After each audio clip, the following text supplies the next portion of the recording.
Okay, we are live. Hi, this is William Ramsey. Welcome to William Ramsey Investigates. On today's show, I have a very special guest. His name is Alex Newman. If you're watching this on my three returned YouTube channels, or Rockfin, X, or Rumble, you will see his website, Liberty Sentinel. And I'll put a link to his website, Liberty Sentinel with an S, SENTINEL.org. And he is, I've seen him on many different shows. I'll watch some of his shows on the subject we're going to talk about today, which is this climate change UN event that happened in Brazil. But I've seen him on other shows. He's been around.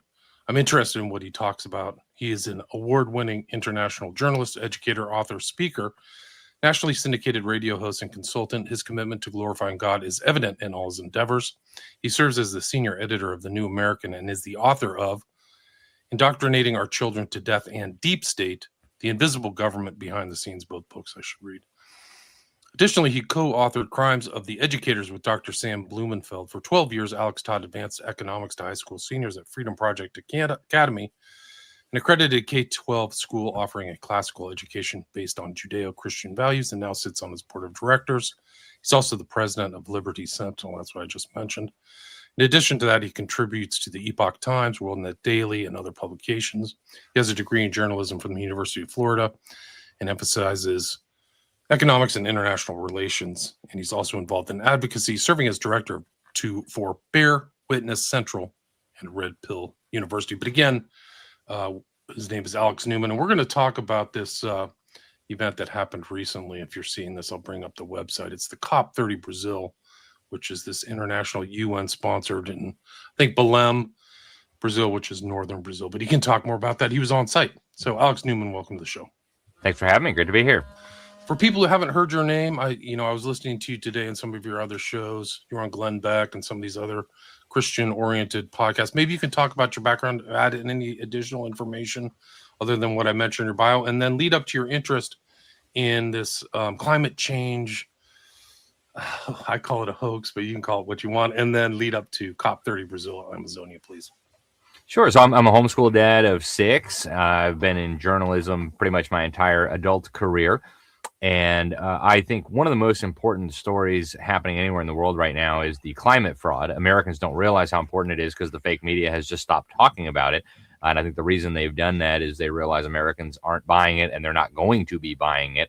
So they figure the silent policy will be more effective for their agenda. But ultimately, this is the pretext that the United Nations is using to steal our freedom, undermine national sovereignty, repaganize the world, undermine what's left of the free market, smash the middle class in the West, redistribute economic power and production from the Western world, what we used to call the free world or Christendom, to communist China and its allies. And it's a critical story. It's happening every year. So I've been going to these climate summits for 15 years now. And I go not because I like to hang out with the UN. In fact, there's very few things I like less than hanging out with the UN. I go because this is a critical story. Almost nobody is talking about it. And yet, again, it is the pretext. It is the justification for building this one world totalitarian political, economic, and religious system that they're imposing on us, and that they intend to impose on our children and grandchildren. So somebody's got to do it. Somebody's got to ask the questions. Somebody's got to take the pictures and bring back the information that the fake media is trying to hide. And so that's how I got involved in this particular issue. So you've traveled to all these different sites. So it's this international push, like all these different places for this. It used to be we were freezing over, and now it's just climate change. Like, I'm old enough to remember when they said that the earth was going to freeze over. Like, now it's going to heat over. But they've consistently brought out this thing for almost over generations now, 2 generations maybe. Maybe you can tell you what it's like to travel to all these 15 different meetings about climate change. I mean, it's got to be something else. Like, you were talking about this like demon creature statue too. Like, I'm interested in kind of the occult aspects of it too. Yeah, the occult aspects are critically important. In fact, I don't think you can understand what's happening with this climate process unless you understand the spiritual side of it. So happy to talk about that. I've been overseas almost all my life. We left America when I was 4. I grew up mostly in the third world, Latin America. Then we went to Europe, and then I was in Africa, and then back to Europe, and now back in the United States, which is fun, but I'm still traveling all over the place. when I was a kid, we were traveling mostly with Dad's work, and now I do it mostly for my own work. But these things are so important. And you mentioned the spiritual aspect of it. The demon statue, I think, was a perfect representation of this. I know you've got a video of it. It's probably one of ours. Unfortunately, the fake media, after they realized how unpopular this would be, was missing in action. But this is the official guardian spirit of the UN COP30, the 30th Conference of the Parties. The Communist Chinese Party donated it. They said it was a fusion of the Chinese dragon spirit with the Brazilian jaguar spirit coming together to form this freakish entity. You see the nice devil horns on there. If you're watching us, you see the fangs, and you see the whole world held in the hands of this horrific creature with the doves fluttering away as, dove, the symbol of peace, like, get me out of here. So, very, very clear symbolism here. They're not leaving much to the imagination. But I've observed this trend really going back to the beginning. So the first climate summit I went to was 2019. That was in Copenhagen in Denmark, 2009. And the Chinese Communist Party, one of my most vivid memories of that climate conference was the Chinese Communist Party had their display, and they had come up with this formula. And I don't remember exactly the numbers, but they said, because of our one-child policy, which is ruthlessly enforced with forced abortions, all kinds of terrible things. They figured that each one of those children that was not born as a result of their policies would have emitted X amount of CO2. And I don't remember what it was. And so they said, look, we're, climate superheroes, right? If all these children had been born, then there would have been this much CO2 in the atmosphere that's not there now. And I'm thinking to myself, what a bunch of psychopaths. Like they're bragging about one of the most barbaric policies of the modern era. And talking about this like it's good for the climate. So, that was my first clue that something was really fishy here. The next year, they hold it in Cancun. And the head of this circus, her name at the time was Cristiana Figueres. She was the executive secretary of the UN Framework Convention on Climate Change. She still haunts these summits, but she's no longer officially in charge. She opens up the summit, the entire summit, right, with the opening ceremony. She starts it off with a prayer to Ixchel, whom she described as the Mayan goddess of tapestries and creativity. And she, I forget her exact words, but something like, "Dear Ixchel, please help us weave a creative tapestry of solutions to this terrible climate crisis." So I whip out my laptop, obviously, and who is this Ixchel? And it literally took half a second to figure out that Ixchel was the Mayan goddess of cannibalism and war and human sacrifice. So I thought, very appropriate to open up this disgusting summit with a prayer to a demon associated with human sacrifice and war and cannibalism. And it's only gotten more extreme since. I could give you endless examples. A couple of years after that, I was in Rio for the UN Summit on Sustainable Development. They lit up the big Christ statue in green.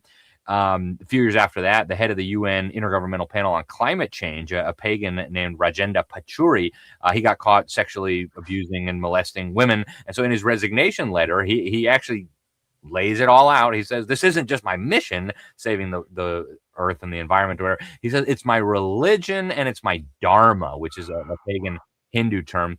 A couple years after that, this is when it became really real. We went to Egypt, I believe it was 2022. This must have been the COP27, if I'm not mistaken. And right before showing up at the UN summit, the UN releases this document. It's on human development. And they argue in very clear English that the system of morality and ethics that they say evolved with humanity over thousands of years is no longer adequate to the task of saving Mother Earth. And of course, they're talking about the Mosaic Law, the Christian ethic, the Christian moral code. And they argue, in, again, plain English, that we need people to act according to new moral codes. And so I get off the airplane. I fly from Cairo to Sharm el-Sheikh on the Sinai Peninsula where the summit is taking place. And the first thing that greets me is a big placard put up by the UN. And it's got quotes from a pagan Egyptian document, supposedly 4,000 years old. And it's about why Maat, some pagan Egyptian deity, should allow us into the afterlife. And the reason why we should be allowed into the afterlife, according to the document, is that we have not polluted the earth or the water. So here we see a clear effort to redefine sin, right? Your sin is not your idolatry, your murder, your theft, your covetousness, your hatred. No, your real sin is your carbon footprint. It's your carbon emissions, right? You did damage to Mother Earth. So it's becoming real at this thing. And then a few days after that, you have this weird ceremony, and they wouldn't let us come up for it. The Egyptian government said security reasons, we can only have X number of kooks going up to Mount Sinai. But they had all these so-called religious leaders of the world. They marched up to the top of Mount Sinai, and first they did a climate repentance ceremony, which I imagine is something like what the prophets of Baal were doing on top of Mount Carmel, for those who remember the biblical story.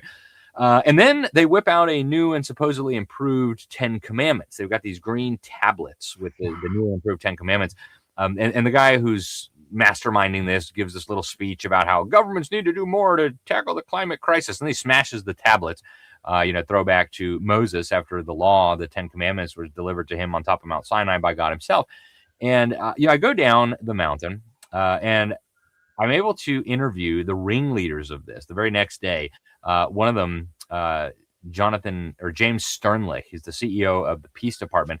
He says to me on camera, we have the footage. He says, yeah, not only do we have, the new and improved 10 Commandments, now we're working also on the third covenant, whereby we are going to build the kingdom of heaven here on earth.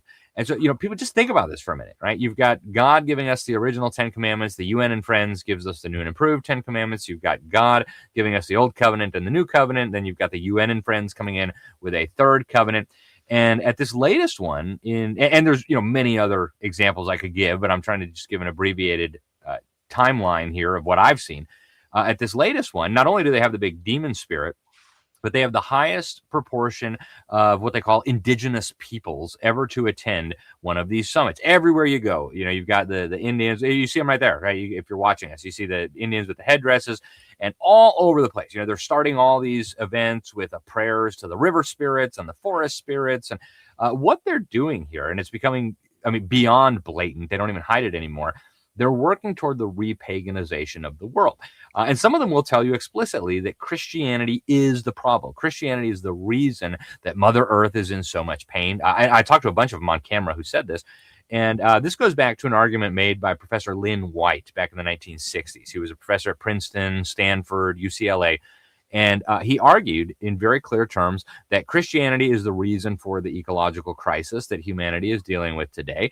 He says Christianity is an anthropocentric religion because Christians believe that God made man in his own image, that God put the planet here for our benefit and his glory. In other words, he gave us dominion over the earth. He gave us dominion over the animals and the trees and the fish of the sea, and told us to steward it and to use it and to tame it. And that is unacceptable, according to the climate cultists. They believe that that is the reason why we have all these environmental problems. And so the solution then is to repaganize the world. And so in all over this UN summit, you've got these Indians, some of whom are not even real Indians. They just, they have darker skin, so they put some war paint on them and some feathers, and they act like they're, some kind of guy that they just plucked out of the rainforest. Some of them genuinely were, tribal people who live out in the jungle. And over and over again, the same refrain. Mother Earth is mad at us. Father Sky is mad at us. We have to take immediate steps to defend Mother Earth, and we have to placate these angry deities that are upset about our carbon emissions.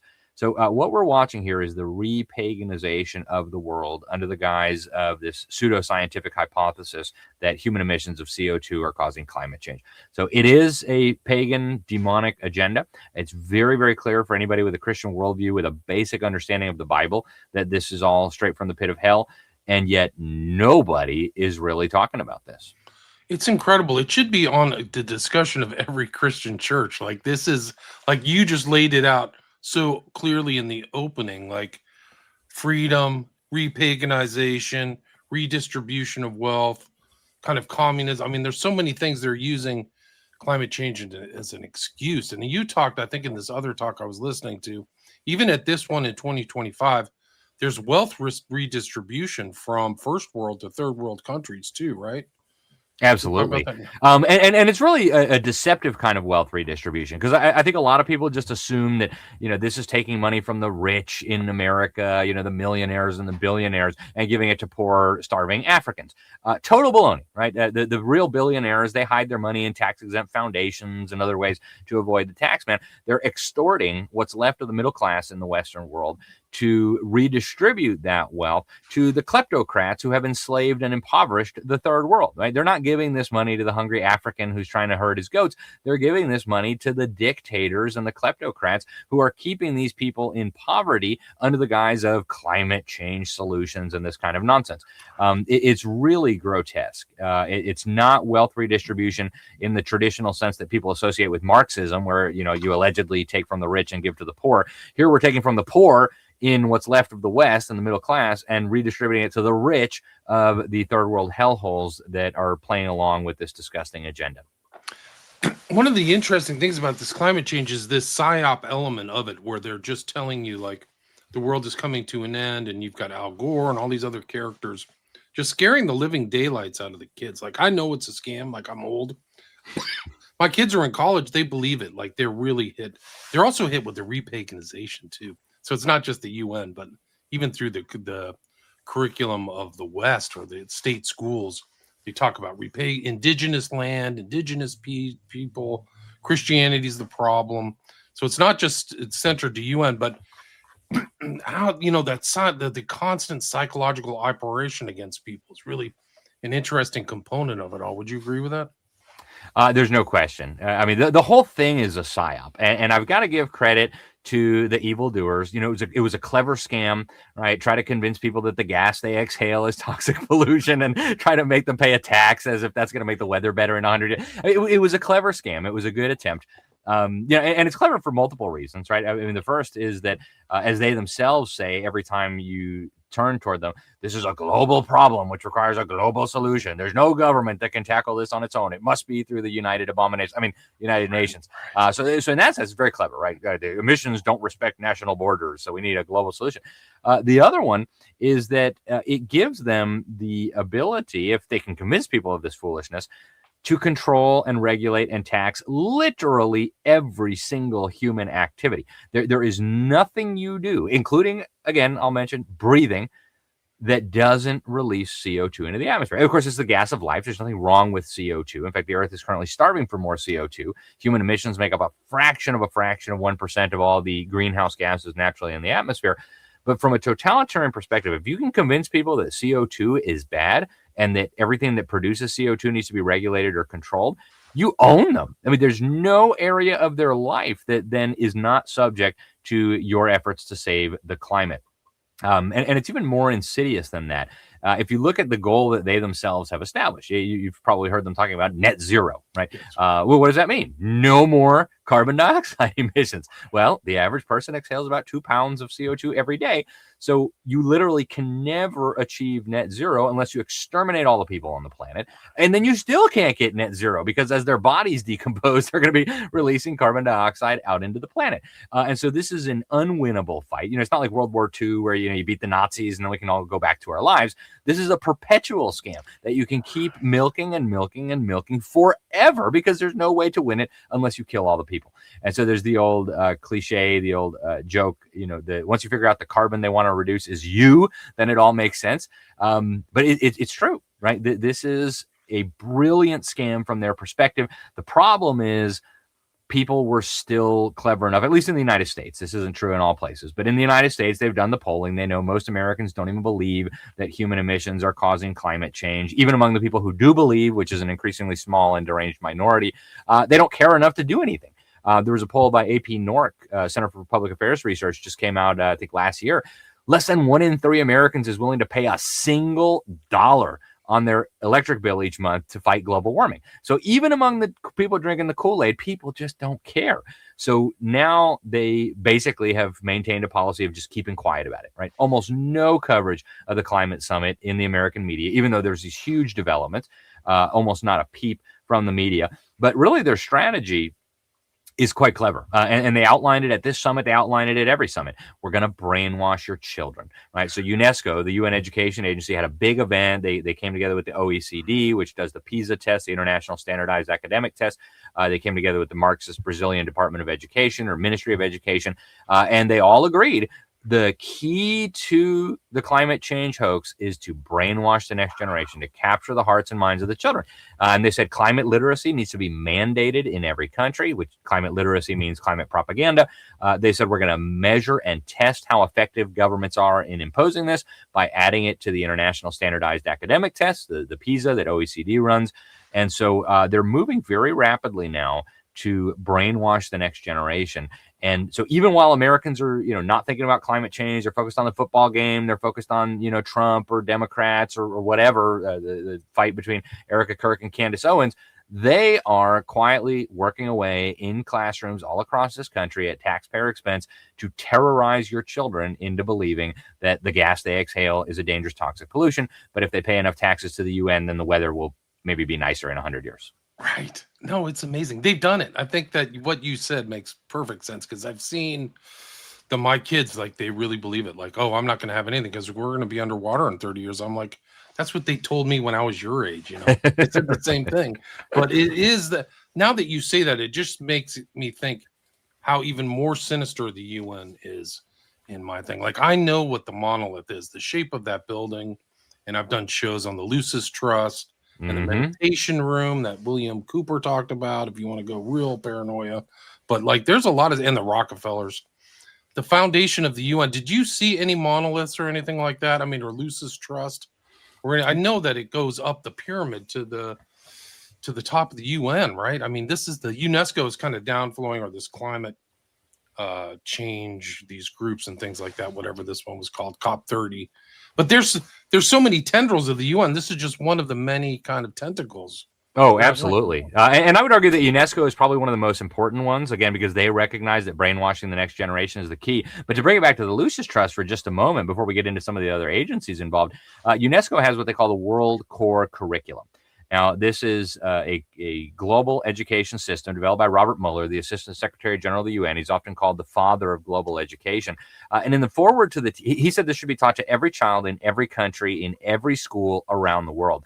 And in the foreword to the teacher's manual, he makes a stunning admission. He says that the philosophy that underpins this all comes from the works of Alice Bailey and the Jabal Kul, which is the name that Alice Bailey gave to the demonic entity. She called it an ascended master that she claimed to be channeling for these books. There you have the World Core Curriculum. This is right on the U.S. Department of Education's website, by the way.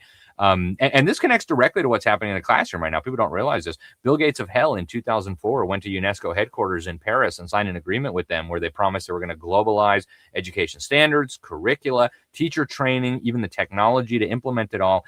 And he came back to the United States and almost immediately started pouring millions and then billions of dollars into this abomination we know today as Common Core, which, thanks to Barack Obama and the Republicans in Congress, is now essentially taught in every one of the 50 states in almost every government school. About half of all Catholic dioceses now use this in their Catholic schools. A lot of Protestant schools also have jumped on this bandwagon. So it is very, very real. And the Lucis Trust used to be called Lucifer Publishing Company. I think it was a little too obvious. They had to rebrand that because Lucifer Publishing, really. But that's the heart of this matter. I mean, when I say this is demonic and from the pit of hell, I mean that in the most literal sense possible. People think I'm just, being flamboyant. I'm not. This is a satanic agenda. And I mean, this should be obvious, right? We know the whole thing's based on lies. Who's the father of lies? I mean, that's Satan, of course. So that should be really clear. But to your point, yes, there's a lot of UN agencies involved in this. Earlier this year, the International Maritime Organization, I guarantee you not 1 in 1,000 Americans knows anything about the UN agency called the International Maritime Organization. They approved the first ever direct global tax on humanity. They said all international shipping must be taxed. The emissions will be taxed. The money will be paid directly to the United Nations. Now, why is this important? Well, first of all, the UN has never had taxing authority, right? If the UN wanted money, they had to ask member states to give it to them. Under this proposal, which was approved, by the way, they were going to develop their own revenue source. And they were asked, their own estimates said they're going to bring in hundreds of billions of dollars a year with this. And now, just to show people how significant this is, they themselves estimated that shipping accounted for 3% of all global emissions, okay? If the UN can tax shipping because it's 3% of global emissions, what are they going to do with agriculture and transportation and energy and manufacturing? They're going to try to tax everything. And once the precedent is set, there will be no stopping these fools. Thankfully, Donald Trump told them to kick rocks and said, if you try to implement this, not only are we not going to pay it, but we're going to sanction you people. And so Donald Trump, I think, has been able to kick the can down the road for maybe 3 years, hopefully. But they are not done yet. Also, earlier this year, very few people realized this because, again, the American fake media is not covering it for strategic purposes. The International Court of Justice, which likes to portray itself as like the world Supreme Court, they made a ruling where they said every government has an obligation under international law and under international human rights law to vigorously combat the climate crisis, to vigorously restrict carbon dioxide emissions. And they said any leader that doesn't do this is committing what they called an intentionally wrongful act. And I probably don't need to tell you, but you could be prosecuted for an intentionally wrongful act. And because they said you have a human right to a nice climate, not doing what they say is a violation of human rights. And so you're in the same category then as genocidal mass murderers, et cetera, et cetera.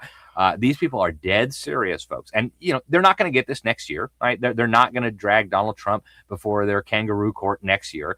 But give it another 10 years. Give it another 20 years. They have laid the groundwork here to absolutely take down freedom and sovereignty around the world, and ultimately to bring in people like Donald Trump on criminal charges at the international level. And lest you think that's ridiculous, ladies and gentlemen, they're already doing it, right? And I can give you one recent example just from this year. Rodrigo Duterte was the president of the Philippines, and I never paid much attention to him. I wrote one article. I went back into my archives. I did one article on him. And that was when he was saying the UN is a joke and we should withdraw.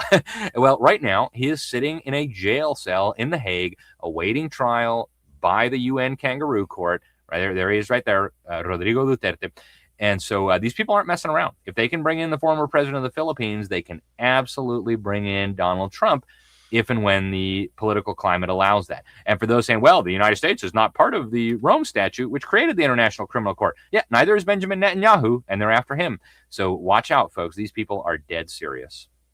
Wow, so he's in court at The Hague right now? Yes. Duterte is? Wow, I didn't know that. Yep, he is awaiting prosecution. He's sitting in a jail cell right this moment. And again, the only time he ever came on my radar was when he said the UN is a joke, we should withdraw. So I wonder if that rubbed somebody the wrong way.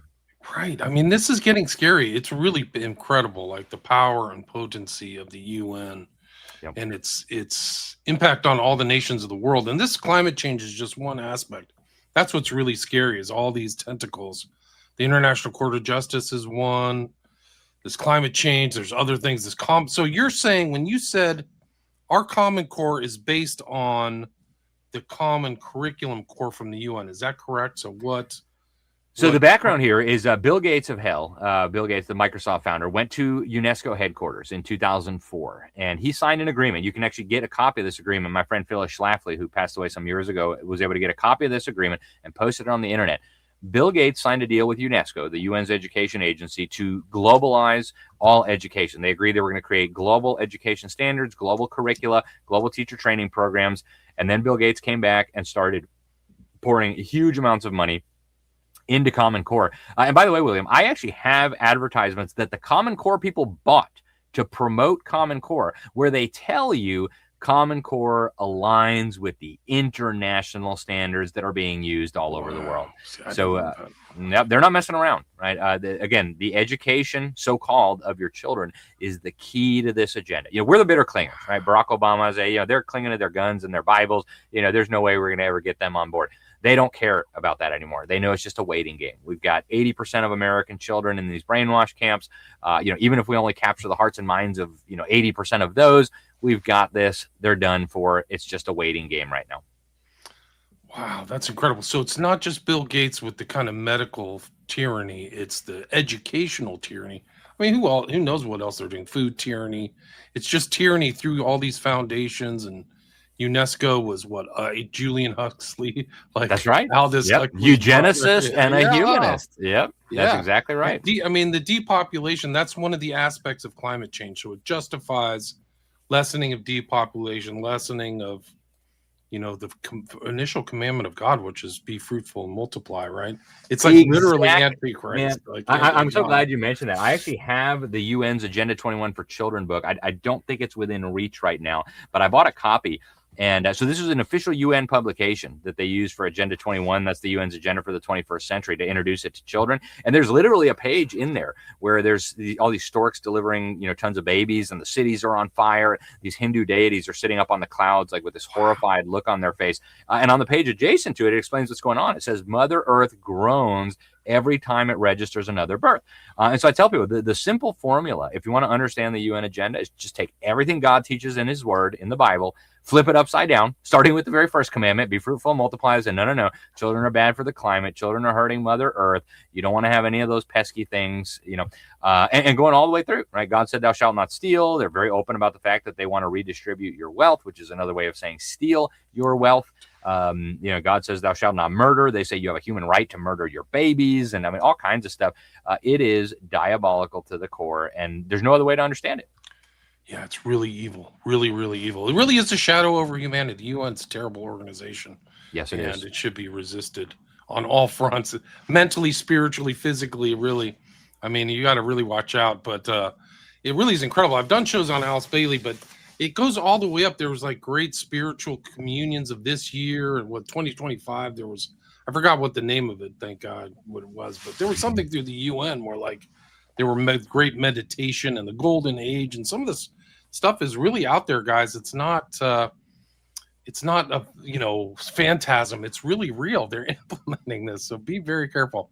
Alex, I know that you got to run. Is there anything you'd like to add, or anything I missed, or how can we wrap this up, and where can people find you? Yeah, well, thank you, William. I appreciate it. I would just urge people to get informed on this issue. Don't take my word. Every single claim I made today that you're saying, wow, that can't be, look it up and see if I'm telling the truth. And once you see that I am telling the truth, get involved somehow. You can sign up for our free newsletter. It's at libertysentinel.org. If you're watching, you can see it right there, libertysentinel.org. You can sign up for our free daily headlines at thenewamerican.com. If you're not signed up yet for the print publication, I encourage people to do that. It comes out once a month, and the algorithms and the Google can't silence that. You can give it to your neighbor or your police chief or your city councilman. Also, get involved on the education front. I tell people that is the most important battlefront here. If they get the hearts and minds of the next generation, it's all over. So, what me and my family have done, we homeschool. We use a great program called Classical Conversations. I would encourage people to check that out. But there are many, many good programs. Whatever you do, find a way to make sure your children get a good education. My latest book deals with this, Indoctrinating Our Children to Death, Government Schools, War on Faith, Family, and Freedom. So this has been the plan from the beginning. It's a feature, not a bug. And folks, we've got to get involved somehow. And that begins, again, with your own family, with your own children. And then you work outward from there. It starts with getting informed. And thank you very much for having me on the program, William. If people want to follow me on X, it's just AlexNewman_JOU. But check out all those resources I mentioned, and I hope we can talk again soon. Yeah, I'd like to invite you back, talk about your books. I am going to lift from you the statement United Abominations, because I wrote a book called Abomination too, but it seems absolutely fitting. I'm going to use that, and I'll mention your name, though. Again, it's Alex Newman. His website is The New American, and also Liberty Sentinel. So Liberty, SENTINEL.org. I'll put 2 links there. Thanks so much for your time. Really appreciate it. Thank you so much. God bless you. God bless you. Stay there.